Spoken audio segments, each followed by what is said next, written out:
Entre 1900 y 1907, algo extraño estaba pasando en las familias adineradas de New York y Long Island.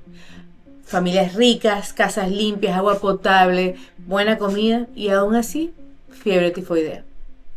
7 familias, una tras otra, 22 personas infectadas. La única cosa que esas personas tenían en común te va a sorprender.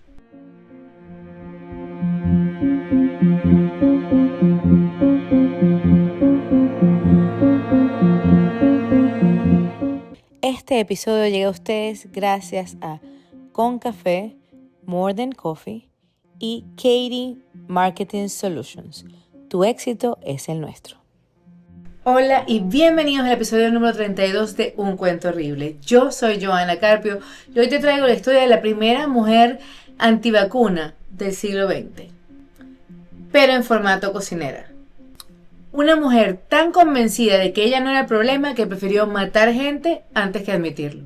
Entonces, si tú eres de las personas que se lavan las manos cuando sale del baño, le pide a los demás que se tapen la boca cuando tosen, si crees que un nivel básico de higiene es sentido común y no una conspiración gubernamental, este es tu podcast. Y si este es tu podcast, sígueme en YouTube, sígueme en Instagram, en TikTok y escucha este episodio de nuevo por Spotify o Apple Podcasts. Gracias. Hoy vamos a conocer a una mujer que está completamente en contra de lavarse las manos y el universo le cobró factura. Lamentablemente también se la cobró a las personas inocentes que comieron de sus helados y su cocina. En 1906, una familia adinerada llamada Warren alquiló una casa en Oyster Bay, que queda en Long Island. Oyster Bay era como que el patio de los ricos y famosos de New York. Hasta Teddy Roosevelt tenía una casa ahí. Entonces se fueron para allá, contrataron todos los empleados, un lujo. Y también un error. En cuestión de semanas, 6 de los 10 miembros de la familia cayeron enfermos con la fiebre tifoidea. El dueño de la propiedad, preocupado porque más nunca iba a poder alquilar eso, contrató un investigador. Claro, porque en ese momento la fiebre tifoidea era ligada a la gente pobre, a gente hacinada, que tenía pocos principios higiénicos, gente que hacía pipí en un pote y lo botaba por la ventana, se asociaba con inmigrantes y pobreza. Cuando empieza a pasar en un sitio de ricos, los ricos decían, no, aquí no es mi patio, que le pasa a otra gente, fino, aquí no. La fiebre tifoidea es una enfermedad, es una infección bacteriana, ¿verdad? Y fue uno de los asesinos más peligrosos del principio del siglo XX. ¿Por qué? Porque empezaba como una gripe normal. Empieza como con una gripe, tienes un poquito de fiebre, un poquito de cólico, nada que llame mucho la atención, nada muy llamativo. La segunda semana empieza, la fiebre se dispara, los pacientes empiezan a delirar, se salen sangre por debajo de la piel, se te distiende el estómago y ya la tercera semana empiezan hemorragias internas, intestinales, la mortalidad es súper alta. En Estados Unidos solamente en esa época murieron 35.000 estadounidenses. Como dije, el dueño de la propiedad, pensando esto no me lo van a alquilar más, contrata a un ingeniero investigador sanitario llamado George Soper para que descubriera lo que estaba pasando. Soper era básicamente un CSI de los gérmenes. Analizó el agua, la leche, los mariscos, la plomería, todo negativo. Hasta que se fijó en la cocinera. Había trabajado para 8 familias en los últimos 7 años. En 7 de esas familias hubieron brotes de fiebre tifoidea. 22 personas infectadas en total. La matemática no miente. Y no hay muchas casualidades así. Pero ¿quién era esta mujer? Mary Mallon era una irlandesa nacida en 1869. Emigró a los Estados Unidos siendo un adolescente buscando el sueño americano, por supuesto. Y lo encontró, chamo. Lo encontró. Se convirtió en cocinera, en muy buena cocinera.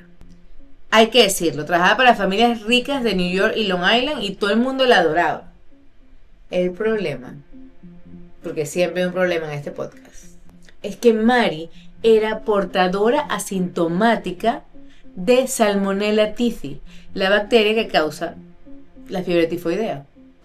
¿Qué significa esto? Que Mary tenía la bacteria, la esparcía, infectaba a la gente y ella se sentía perfectamente bien. Cero síntomas, cero señales, nada.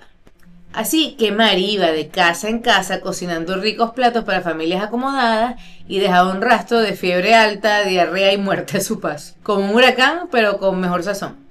Soper fue a hablar con Mari, pero quizás Soper, estamos hablando de los 1900, no era un hombre muy empático. Quizás no le gustaban mucho los inmigrantes. Esto lo pienso yo. Porque le explica a ella que ella quizás es portadora sintomática y que es la primera en los Estados Unidos. No es tu culpa, pero necesitas dejar de cocinar y tenemos que hacerte unas pruebas. Mari lo mandó a que fuera a freír plátano. Literalmente, le tiró una horquilla de trinchar, o sea, como un tenedor gigante. El hombre salió corriendo. ¿Por qué la reacción tan violenta? Porque Mari no estaba enferma, ella se sentía bien. Para ella, la idea de que ella era una amenaza biológica andante era un insulto.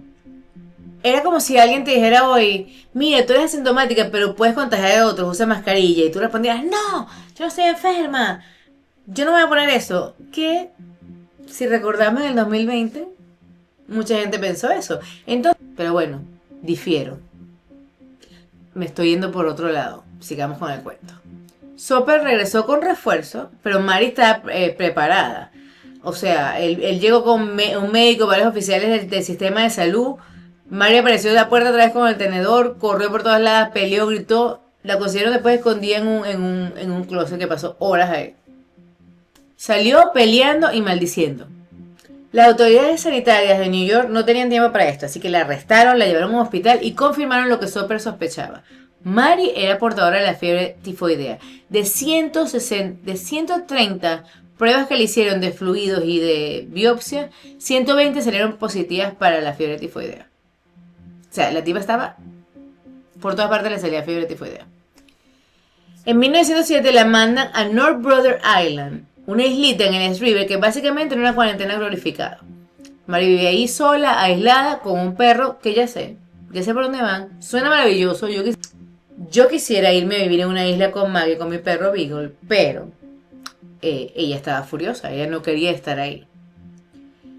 Y no se quedó callada. Mari demandó al Departamento de Salud de New York, contrató un abogado y fue a la corte a pelear por su libertad. Su argumento era sencillo, ella no estaba enferma, nunca había estado enferma y era inconstitucional encerrarla como si fuera un criminal sin haberla juzgado por ningún delito. Y mi gente tenía razón en parte. Porque la ciencia de los portadores asintomáticos era tan nueva que ni los médicos la entendían bien. Y era una mujer pobre, inmigrante, sin educación científica. Nadie le había explicado de una manera comprensible lo que le estaba pasando. Pero el juez falló en su contra. Los médicos, mientras tanto, le ofrecieron otra solución. Operarla para removerle la vesícula biliar, donde ellos creían que vivía la bacteria. Mari dijo que no. Y la verdad, podemos culparla. Le estaban pidiendo que se sometiera a una cirugía mayor. En 1907, cuando la anestesia era un experimento y lavarse las manos antes de operar era todavía una idea relativamente nueva, para curar una enfermedad que ella no sentía tener. Soper fue a visitarla a la isla para explicarle por fin cómo funciona la transmisión. Le dijo, cuando vas al baño, los gérmenes de tu cuerpo se quedan en tus manos. Ay, porque no les dije. La fiebre tifoidea se transmite por heces humanas en agua y alimentos que consumen los demás. Entonces le dice, si te lavas las manos después de ir al baño y antes de cocinar, probablemente no habría problema. Es más, la mayoría de las comidas que ella preparaba, cocidas, eso mataba el germen. Pero Mari era famosa por un helado con duraznos que era completamente crudo. Entonces, ella cortaba ese durazno con esas manos, sin lavárselas. Mari escucha toda la explicación y sigue sin lavarse las manos. En 1910 la liberan con una condición, que más nunca trabajara de cocinera. Y ella dijo, ok, está bien. Y que se reportara al Departamento de Salud cada 3 meses. Al principio cumplió, consiguió trabajo como lavandera, pero lavandera paga mucho, mucho menos que cocinera. Se reportaba, pero con el tiempo dejó de ir a reportarse y el Departamento de Salud simplemente le perdió la vista. ¿Qué hizo Mari al fin cuando salió? se cambió el nombre, primero a Mary Bradshaw, luego a Mary Brown, y consiguió trabajo de cocinera en hoteles, en restaurantes, en un sanatorio de New Jersey, en una posada, donde fuera que había una cocina y alguien dispuesto a pagarle. Porque aquí hay algo en el relato popular de Typhoid Mary, que es como la llamaban, Typhoid Mary, o sea, tifoidea Mary, que la gente a veces ignora. Cocinar es lo único que Mary sabía hacer, y lo sabía hacer muy bien. Una lavandera ganaba la mitad de lo que ganaba la cocinera, y Mary tenía que pagar su cuarto, su comida, sobrevivir, etc. La decisión fue irresponsable, pero también fue humana. Y aún así, había gente enfermando y ella lo sabía. Quizás al principio no, en 1907, pero ya en 1910 ella estaba consciente de eso, se lo habían explicado bastante. De repente llaman al detective Soper porque en un hospital de mujeres, una maternidad de Manhattan, hubo un brote de fiebre tifoidea, 25 infectados, 2 muertos. Soper se fue directo a la cocina y ¿a quién se consiguió? A Mary, tan campante, preparando el almuerzo.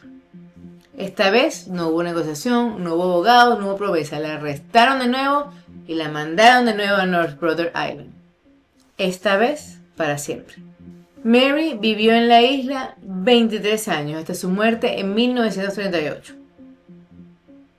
Vivió aislada hasta el final y parece que solamente la mostraban cuando la gente iba a visitar la isla. Esa isla, por cierto, se convirtió en el botadero de enfermos de New York cuando la gente no quería ver, donde iban leprosos, gente con enfermedades venéreas, hasta personas que pensaban que eran drogadictos. Mary vivió entre ellos, sana. Y por cierto, después hubo miles de casos asintomáticos que andaban caminando por Nueva York, pero no cocinaban. Pero ella, por su terquedad, no querer lavarse las manos y no querer dejar de cocinar, murió en esa isla. Murió de un derrame cerebral. A su funeral fueron 9 personas.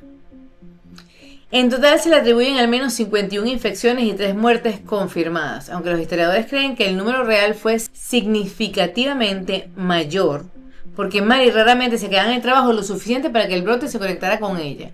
Ahora, siempre, si escuchan los cuentos de Mary, siempre se iba apenas salía el brote. Digo, esa gente cuando se enfermaba no necesitaba a nadie que le cocinara una sopita, una sopa de pollo. La botaban o ella escapaba sabiendo que era ella. Porque ella decía que era inocente, pero apenas la gente se enfermaba, salía corriendo. Y entonces aquí donde me pongo un poquito filosófica, porque la historia de Mary Mallon tiene capas. Por un lado, era una mujer pobre, inmigrante irlandesa, en una época que la ciencia de los portadores asintomáticas era nueva y confusa. Nadie le explicó bien lo que estaba pasando. Las autoridades quizás la trataron con poca humanidad. Es legítimo sentir empatía con ella. Pero también Mary sabía. Después de la primera cuarentena, ella sabía que era portadora y volvió a cocinar. Cambió su nombre para esconderse. Se negó a lavarse las manos porque ella se sentía bien. Y eso, mi gente, es exactamente el mismo argumento que usó la gente en el 2020, que andaba sin mascarilla en el supermercado, tosiendo sobre la fresa. Yo me siento bien, yo no estoy enferma, mis derechos. Mientras la cajera de 18 años, detrás del mostrador, reza para que ese virus no le llegue a su abuela.